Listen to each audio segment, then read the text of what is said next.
All right, we're back. I know we haven't posted an episode in a couple of weeks. We've been busy here at Tech Compass, but we are excited for another episode of Securing the Future podcast.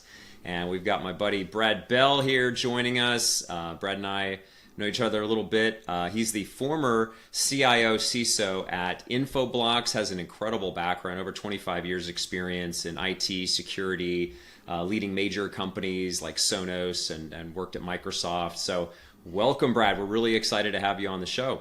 I'm excited to be here. Thanks for the opportunity. It's going to be fun. Absolutely.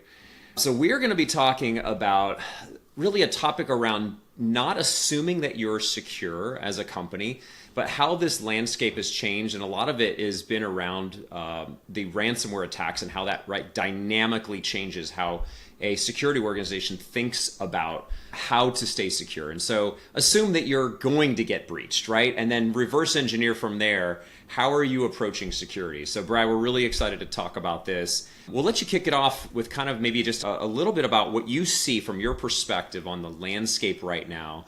And then we'll dive deeper into this topic. Great. Well, thanks. I picked ransomware because if you think about the level of difficulty and complexity when something like that hits, it deals with the executive staff, it deals with IT security, it deals with the marketing organization, it deals with your third-party vendor ecosystem. It literally touches everything about a business. And so if you think about it from that perspective, if you can solve for those things and have more of an assumption that it's going to happen, it changes how you think about things, and I think better prepares you as a result of that. And if you look at, unfortunately, our industry is full of examples here. If you look at the Equinox breach at, 1.5, I think it was 1.5 billion, something like that. There's Uber, there's Sony, Target. I remember my wife got her information stolen from that one. Colonial Pipeline. That was four and a half million. I think they recuperated some of that, but the list goes on and on. Change healthcare. Yeah, there's just a ton of these things, and so I'm sitting back here thinking, there is just depending on the sources you look at, there's a huge percentage of social engineering going on through phishing and things like that. That's kind of a normal aspect, if you will, or a traditional aspect of getting into these things. But there are, unfortunately, an ever-growing number of these incidents happening all over the place. And I would say, well over 15% year-over-year growth on the major enterprise levels worldwide. Depends on the numbers you look at. But either way, whatever numbers you look at, it's up and to the right here. And what's also, I think, becoming more pronounced is the extortion kinds of things that are happening to people on their personal front. I don't know about you, but we've had what we thought was a call from the local police department. Well, it wasn't the local police department at all. They just advertised the police department for the local authority here, and through the discussion we sort of unsurfaced this. But and I imagine you do too. There's banking fraud. Click here to do this, or please call us here. They're obviously trying to social engineer you to respond, and the average user doesn't necessarily have the skill sets to determine that. And that's proven out. I mean, if you look at what's going on in that side of the industry, I think it's over a $5 billion industry in the US alone, and it's growing at a rate of over 20%. And so you've got those things happening, and those things can cross, by the way. So if I'm a corporate officer and I've got some threats for, reputational threats on my personal side, those things can intermingle. They can use both against each other. So the landscape is overwhelming. That's what I lose sleep on quite a bit. And I think, my assertion is that most organizations are ill prepared to handle this stuff.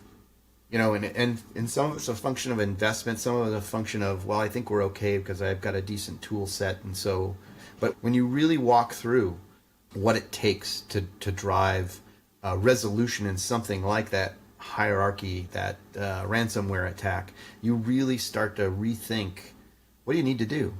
If you look at things like, data center recovery, that's really tested anymore because everybody buys services from the cloud. But I can tell you, when I was at Cisco, we had backup generators in several data centers all over the world here. And, we were up against the 100-year floodplain in Santa Clara, and it actually almost breached. It didn't. But unfortunately, we built the data centers on the ground floor. And before we knew this was coming because of the forecasts and things, so we decided to test the switching equipment, the fabric for the generators, and lo and behold, they failed. They had never been tested before. So if you apply that to, we have a ransomware attack, do you pull out your 3-ring binder? I don't have one at home here. I'm working from home. And what if I can't communicate with an employee because their self-service is down? Have I thought about that? What if email doesn't work? Do I have your private email versus public email? How do you think through getting people together? How do you think about crisis management, if you will, around this entire set of scenarios? And I think for me, thinking about it from that worst case scenario and saying, look, it's not a if, it's a when, and it's going to happen. It starts to change how you think about investments you make, and maybe some of the presentations you would do to executive staff and board around how you tie that to the company's risk profile in a simplified way and what that would mean to the company. So that's sort of what I wanted to talk a little bit about, was how do we change our mindset as technical professionals in security, and will that help, I hope it does, drive a better successful outcome in some of these scenarios that we talked about earlier that seemingly are continuing to become more and more frequent and larger in terms of impact. So that's the landscape as I see it here, and hence my desire and passion to make sure that as professionals, we have to help each other out. And so how do you share information, you share your experiences together, together would become better. And I think there's not enough of that going on, frankly. There are pockets here and there's some professional organizations, but I think, venues like this, wherever we can get our voices heard by peers and create that fabric of information that helps us mitigate risks together in different ways. I always learn something new from other professionals all the time. And that's really helpful. That's really helpful. Completely agree there, Brad. You said a lot, right? So I feel like there's a lot to unpack there, and I almost want to kind of do it in sequence, right? I think one of the most important things you said there was, how aware is a company, and when you say a company, right, you're thinking the leadership of a company, its board, right? How aware are they towards their current, essentially capability in terms of dealing with a crisis like, whether it's a data center failover or ransomware, right? Kind of like a black swan type of event. And how prepared would they be to handle one if it happened tomorrow? Yeah. What have you seen be successful for companies that aren't, right? And, we're trying to empower individuals to start asking those questions. And, what recommendation or advice would you give that individual to, at least start that path? I think it's a great question. I think most security folks already think this way, but pick a standard. I happen to use MITRE and NIST, and that doesn't cover all the groundwork, right? So at Infoblox, we first or second week I was there, the sales team wanted to sell into the federal government. And in order to do that, you needed to be FedRAMP certified. And so doing that is a fairly large undertaking for those who have done it. And of course, this is on a company that we didn't even have basic SOC controls in place. Not that we couldn't do it. This is a lot smaller company than it is now. So we've obviously got all that now. But going through and thinking through, and this impacts product, but it also impacts the corporate side as well, with policies, procedures, and things like that either weren't there or needed to be refreshed and understood and rehearsed and things like that. I think picking some sets of standards that you can benchmark against the industry and assess yourself, or have a third party come in and say, we had both. We assessed ourselves, but we also had a third party via the P firms come in and do a independent assessment, which was also quite helpful, right? So how do you see us? So you avoid the, gosh, I look good in the mirror kind of scenario. And so it was good to have multiple points. And of course you've got, your normal scanning and things like that go on in the environment here on a regular frequencies. And in FedRAMP, those things are required by policy. You have to report on this stuff monthly and then semi-annually and annually. It gets a little more granular. But going through that certainly opened my eyes wide around the comprehensive nature of what that standard brings to the table. There were a number of areas that we spearheaded on both the product side as well as the corporate side. And when you're done with that, you feel a lot better, but it's still not good enough, right? It's never good enough. But I think going through and looking at picking a couple standards, and of course with the MITRE, you're looking at it from a different lens, right? You've done your homework on the compliance and operations side and things like that. The MITRE framework or kill chain, whatever you decide to do, there's a couple of them out there, helps reinforce what you've done from a operational practice perspective, because you're now acting as a threat into the company. You're doing probably the red, blue, and purple teaming kinds of exercises. Those are quite helpful as well. So I think, pick your standard and try to measure yourself against that standard so you know what your maturity is. Because if you're going to talk to someone on the board to get access to dollars to mitigate risk, they're going to want to know where you're at now versus our peers in the industry, because they probably don't want to overinvest, but they don't want to underinvest either. And they need to understand a simplified view of the risk profile they're carrying. For example, if you point out an average risk score against NIST, and you can point out the tool deficiencies and the dollar amount associated with that to get that to another point and tell them what risks are mitigated or reduced as a result of that investment, it's probably a high likelihood, given the stats we just talked about, that you're going to get that investment. They just don't know. They don't know how to interpret it. And this is where I think, as professionals, we need to get good at simplifying our language and really getting to the short story of the version that is consumable. They don't need all the details. They need to know what's the impact, what's the risk. They're all there to manage corporate risk at some way, shape, or form. And so I think that would be certainly something to look at. When I first got to Infoblox, we had, I think, one person. We had product security and corporate security, separate teams. And on the corporate side, we had one individual. And of course, it was virtually, there was a little bit of a tool stack, but no operational rigor, no policies, no practices, and nothing. And so there was a lot of work to be done there. So we built out a target state architecture. What does the tool stack need to look like to be healthy? And you can do, crawl, walk, run. So there's a journey. Because the reality is in a presentation to the board about where the gaps are, you have to match that investment with the muscle in the organization to act on those things. And so you can't action plan. Yes. And do you have the staff that exercises these tools every day? Probably not. You're going to hire them. And so you need to match those things over time. You can't just say, here's, $5 or $10 million, go make it happen, and I'll see you in a month. You can tell me how it works. And that it has to happen over a period. So your job, I think, is to tell them what that needs to look like over that sort of lifespan. And if you're good at this, then you can take that, NIST framework, for example, and take the maturity model against that and look at sort of what risks get retired or reduced and what's the benefit to the business over that time period, right? Because we know what the downside looks like. We certainly know our insurance costs are going up. So there's some fixed costs and then some variable costs, and then there's some unanticipated costs or risk-based costs that need to be looked at, brand reputation and those kinds of things. So that's a couple of things. I'd also put some investment into third party, because now we're all living in a multi-cloud world. A lot of the stuff I built was all cloud-based, because I'm a cloud-first kind of guy. And so we got rid of the data centers, and you need to understand what happens when you do that. And so you need to have an architecture review. What happens to the inbound lead generation from marketing into Salesforce? And they're from different cloud providers, right? And that some of that information may transit back into products for provisioning if you're a cloud-first company and on the product side of the house. So where does that data go? How is it secured? Who has access to it? Do they keep it in resident in their cloud? Right? Is it secure? Is it encrypted? You also need almost like a RACI, right?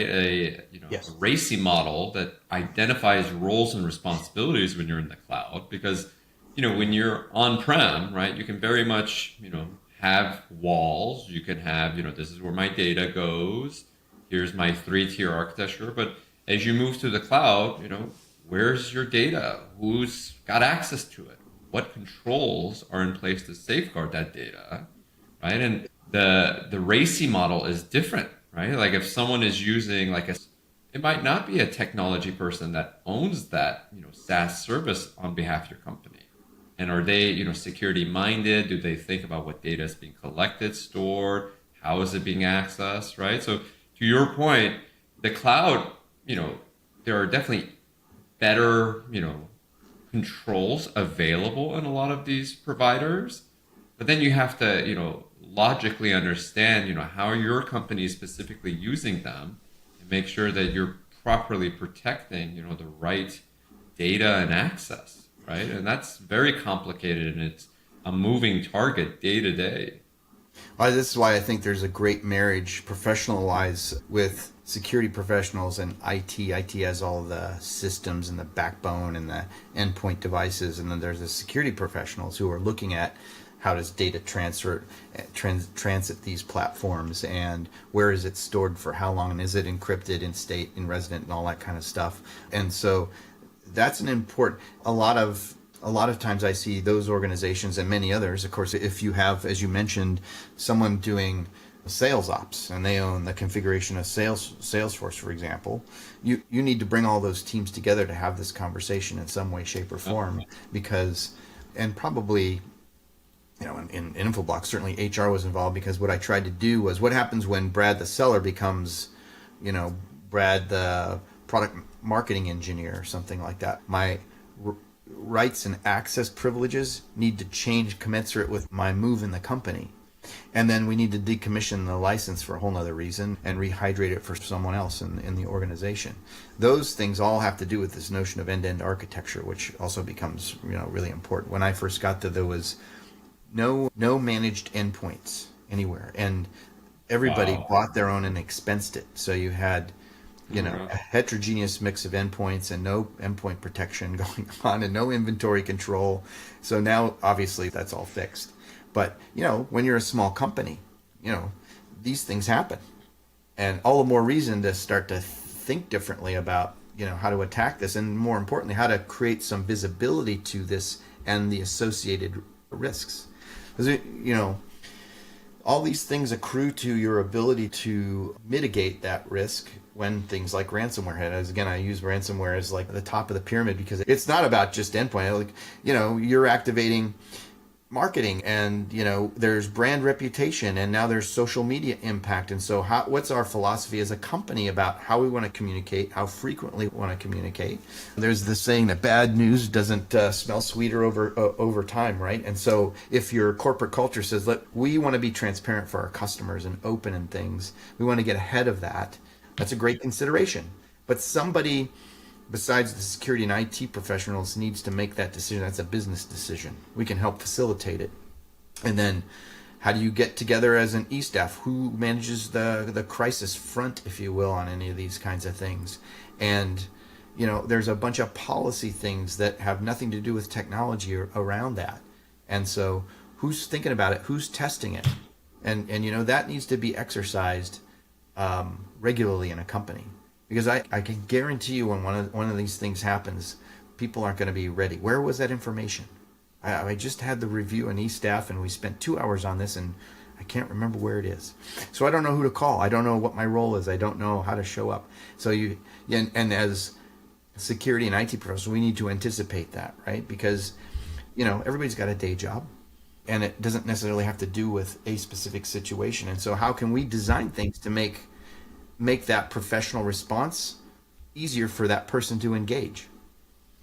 I'm not going to remember what you said 2 months ago when we practiced this, because I'm trying to close a deal over here or something, right? And so how can I make it super simple? They don't have to remember the meeting, but they know here's the spot you go to for all that information, and we've figured it out, and it makes it easy to turn that switch on when something bad happens. Brad, a question here, kind of taking it up from security to kind of risk, right? Justin and I have had a podcast kind of covering small business before, when is the right time to think about security? And, at the end of the day, it's, you kind of said it, it's risk management, right? And risk management isn't, necessarily like a framework, right? It's more of like a culture. It's how you think, how you practice whatever it is you're doing. And I've seen many companies in my consulting days where, it's not that they have a security problem, they have a risk management culture problem. And you see, years of tech debt being built up, years of bad decisions being made for a short outcome, and then they never revisit to kind of pay that debt back down. Where have you seen, the right balance, especially in your experience, and, how do you give advice there, right? Where it's not something as, easy as let me go fix this antivirus control, but it's the way that a company thinks and the culture. How do you influence that as a security leader? I think there are a number of tools that help with that. You're probably real familiar with risk registers, right? And if you get that right, you have a vehicle to have the dialogue, right? Because in a good risk register, you will have all these risks assigned with the implications, either dollar or reputational, et cetera. And so you can elevate that to a board level discussion on a quarterly, semi-annual basis.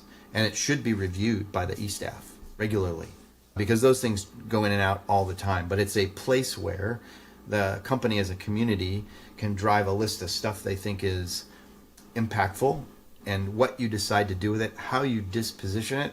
Again, you're right, it's a function of how much risk do we want to take on board or not. And there's a lot of factors in that decision that go well out of, it needs to happen at an E-staff level, because generally speaking, the board and the E-staff are the ones that are deciding what investments need to happen in the big buckets of any function.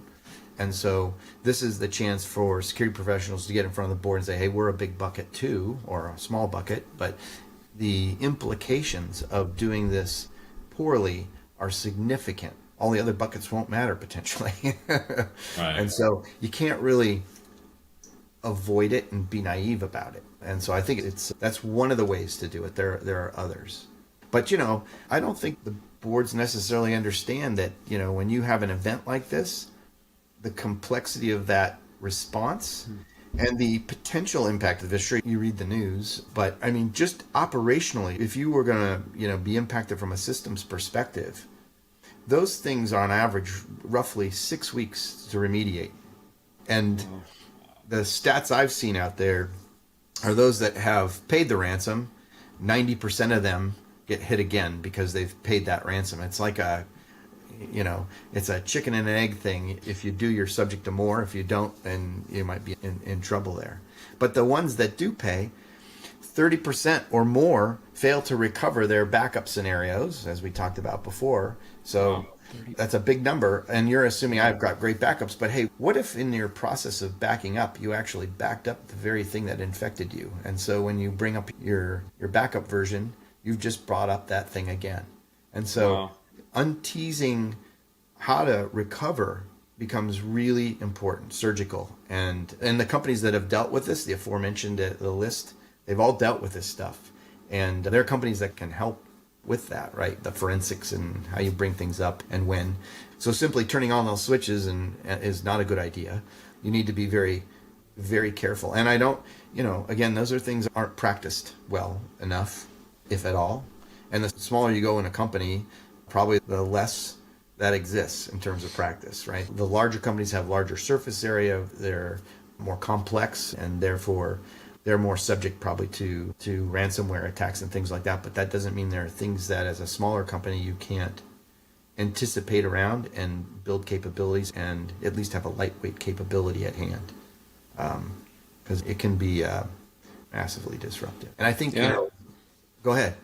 Oh, I was going to say, I mean, as we kind of get to the end here, Brad, one of the things we always like to talk about is like, where do you see with all of the changes going? There's so many factors here that are accelerating the change of the attack surface for security leader and for a business in general, right? Like the attacks are becoming more complex. Like we talked about before we started, all of us, we were talking about how, AI, of course, everybody's talking about it, but this new move to utilization of generative AI is really creating kind of new scenarios on both sides, right? From the company trying to protect as well as the attacker's ability and opportunity for attack. Where do you see the future going, and how does this kind of play into what a security leader needs to think about?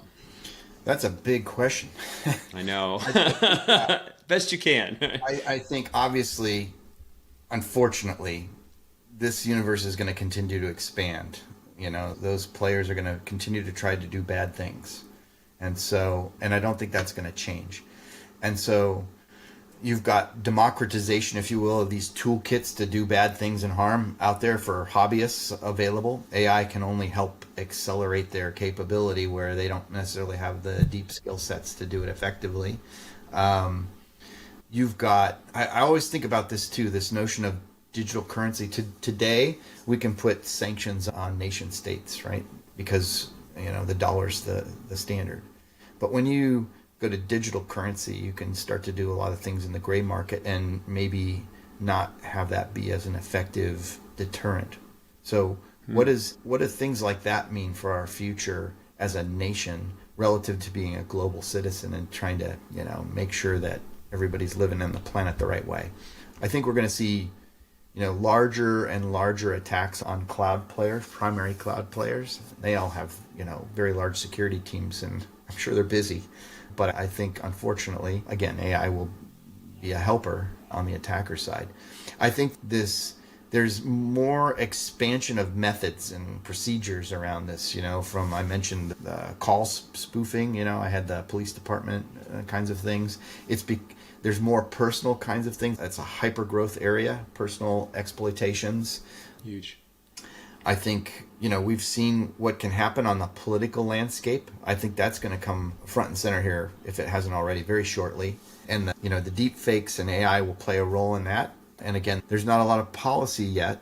Generally, policy lags way behind in tech from a government perspective. There's just not a solid understanding there. And it's just late to the party. And I think that's going to not change much, unfortunately. So we can't rely on that as an effective way to deter things. Generally speaking, I think AI will drive innovation on both sides of the fence. The threat actors are going to use it to help their goals and ambitions, and the professionals on our side will do the same thing to combat those things. It'll just happen at a faster pace, and we need to be prepared for that faster pace. How do you respond when things happen a lot faster? So... Yeah, I think that's the key there, right? So to me, I look at AI like a capability, right? You still need to use judgment on how that capability is deployed and adapted, right? For whatever your use cases are, whether you're attacking or defending. And, it's a constant, right? It's not, a set and forget kind of scenario. I don't think we'll be there anytime soon in terms of the technology can automatically adapt and, be able to deal with evolving threats on its own. So I think, your insights there are very valuable, and, it makes sense in terms of, how to think about these things on a regular basis. And I can tell, I'm sure you spend many hours doing your research on what's coming next. How are people, dealing with these type of threats? So, it shows in, your conversations. Yeah. Any last thoughts before we go? I think that it's really important to sit in the seat and just assume. I know it seems like a negatively biased thing. Just assume you're going to get attacked. But when you change your mindset to I'm doing a bunch of great things and it's probably going to mitigate the risk, and here's my scores against some framework. I think when you make the assertion, you assume that you're going to get attacked, there are things that become more urgent. Oh, we didn't do red and blue teaming. Well, maybe there's a way we could start to do that. Shoot, maybe we should explore a way that AI can help us do that. Let's be open to new methods and procedures and ways to close gaps that may have been, expensive, human capital intensive, that maybe there's applications and things that can help us now. And I think simplifying the language, getting a regular reoccurring meeting on with executives, and really being able to talk about it both financially and risk-wise in front of that audience in a simplified way is super important. And making sure that when you have those conversations and you know what the risk register is, and it's a collaborative process. You don't own it, the company owns it. You may be the steward of that information, that you can tie it to both risk and cost, but also talk about the forecasted, benefits and risk reduction as a result of that, because brand reputation is huge and customer satisfaction is number one. So if you can express it in ways that imply impacts to those things, good and bad, I think the board and the e-staff will resonate with it a bit better because those are the areas they dwell in all the time and they care. Everybody should care about that kind of stuff. And this notion of crisis management, think about that. This is not a project, it's a crisis. And so when you show up, there's a command center and there's procedures and processes on how to get people to understand what to do, when to do it, how to communicate, what are the vehicles and articles that have been created. Yes, it's been tested. So think about those things going forward as well. Yeah, very good. Yeah. And I like how, you kind of alluded to it's an open dialogue for a lot of these things. Yes. Right. So whether you're talking to an executive, to a board, or to, IT professionals, these are open dialogues where you need to have them in order to, continue evolving, whatever it is, in terms of a program, right? You're always in the process of maturing it and adapting it to today's threats and situations. Yeah, I always try to start from the bottom of the organization. So you can have the conversation with, the finance team, the controllers, the FP&A, the folks that are, doing the day-to-day. It's important that you have a partnership down there because that telegraphs up. And then if you're the CISO and CIO, partner up with the business too and get in front of it because all we're trying to do is be great stewards and looking out for the company in each of the functions. So if you can bring that mindset together, it's not a you own it or I own it, it's a we own it. That can create a teaming effect, resolving those things. And when you get a bunch of executives who are cross-functional in a room, it's not just one asking for something on behalf of their function. That's a much more impressive display of leadership, in my opinion. Because you're all looking mutually at something that's really important. You all care mutually about the outcome of that because we know it impacts us all. Yeah. And it gets buy-in, right? Because security at the end of the day, if it's just the responsibility of, whatever your security department is, you're going to fail, right? It needs to be embedded into everyone. Yeah. All right, Brad, I know we're out of time. It's been awesome to chat with you, and we appreciate all the insights you bring and all the experience you bring. And, you're very much a person that represents the security organizations and in your communities as well. So thank you for everything you do. Yeah. Thanks for having me. Appreciate it. Our pleasure. All right. Take care. Take care, Brad. Thank